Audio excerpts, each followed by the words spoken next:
भारत विकास परिषद द्वारा संचालित भारत को जानो प्रतियोगिता की आज इस वीडियो के माध्यम से मैं आप सभी लोगों को शाखा स्तरीय जो लिखित परीक्षा हुई थी उसी का प्रश्न पत्र आप सभी लोगों को मैं प्रस्तुत करना चाहता हूं। उम्मीद करता हूं आप लोग इस प्रश्न पत्र के माध्यम से अपनी परीक्षा की तैयारी अवश्य करोगे।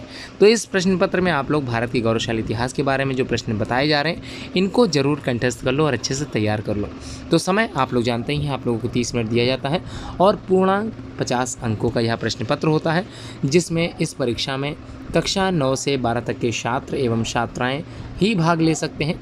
प्रत्येक प्रश्न के सही उत्तर का 1 अंक निर्धारित है, अर्थात 50 अंकों का यह प्रश्न पत्र होता है।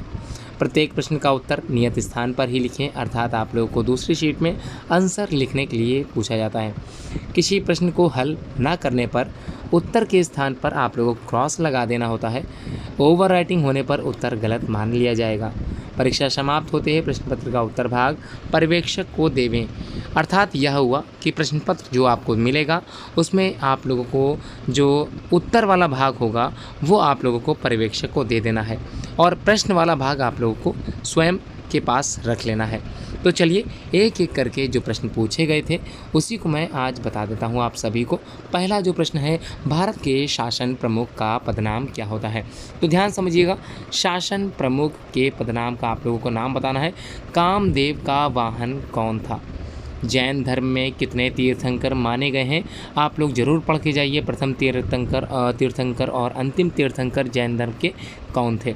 अगला, गुरु ग्रंथ साहिब को सिख गुरु की पदवी किसने दी थी? पांचवा प्रश्न, गंगा सागर में किसका मंदिर है? उसके बाद रामायण में कितने सर्ग होते हैं? यह उत्तर भी आप लोग जरूर पढ़ के जाएं। राजा दशरथ के कुलगुरु का नाम बताइए। मुनिवर भारद्वाज का आश्रम कहाँ स्थित है? हनुमान के समुद्र लांघने के समय कौन सा पर्वत समुद्र से निकल पड़ा था? विभीषण की पत्नी का नाम बताइए। भगवत गीता में कौन सा अध्याय सबसे बड़ा है? राजा नल किस प्रदेश के राजा थे? महाराज धृतराष्ट्र ने किसको अपना मंत्री बनाया? 14वां प्रश्न है, युधिष्ठिर के संघ का नाम क्या था? 15वें प्रश्न में भारत की सबसे बड़ी मस्जिद कहाँ पर है? 16वां प्रश्न जो कि पूछा गया है, कौन सी नृत्य शैली राज दरबारों में विकसित हुई थी? यक्षगान किस प्रदेश की कला है? बेगम अख्तर किस विधा की कलाकार थीं? रामकृष्ण परमहंस के गुरु का नाम बताइए। सम्राट अशोक के पिता का क्या नाम था? महान कवि कालिदास किस राजा के शासनकाल में थे? असम का सबसे पुराना नाम क्या है? मुगल साम्राज्य की स्थापना भारत में किसने की? 24वां प्रश्न, मेवाड़ के प्रथम राणा का नाम बताना है।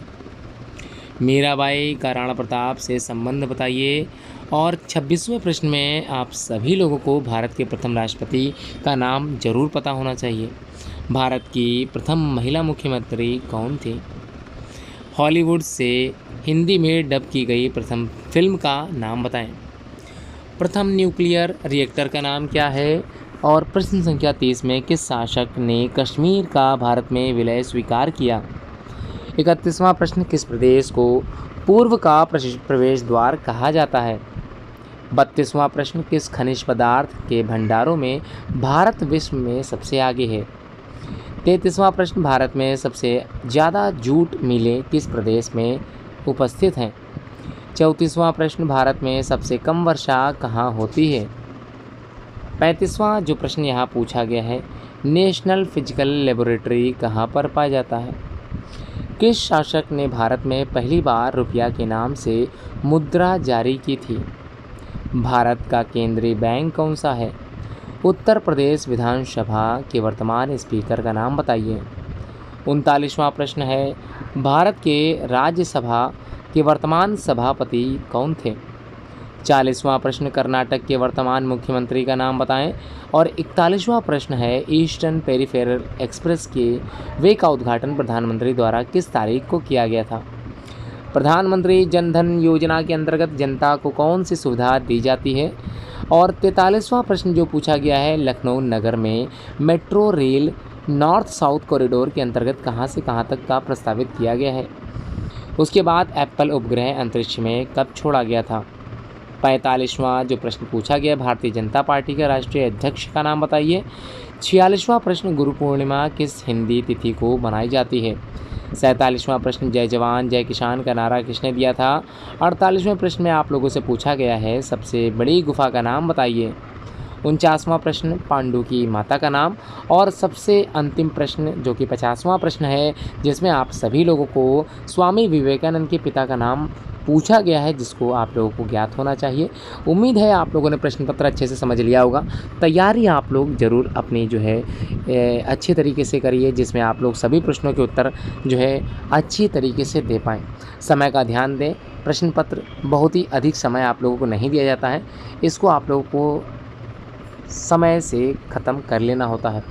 उम्मीद है यह वीडियो आप लोगों को आज पसंद आई होगी। आप लोग लाइक ज़रूर करोगे और शेयर ज़रूर करें। जो भी कंपटीशन लेवल की तैयारी कर रहे हैं उन बच्चों तक ये वीडियो को आप लोगों को ज़रूर पहुंचाना है। पूरी वीडियो देखने के लिए आप सभी लोगों का धन्यवाद।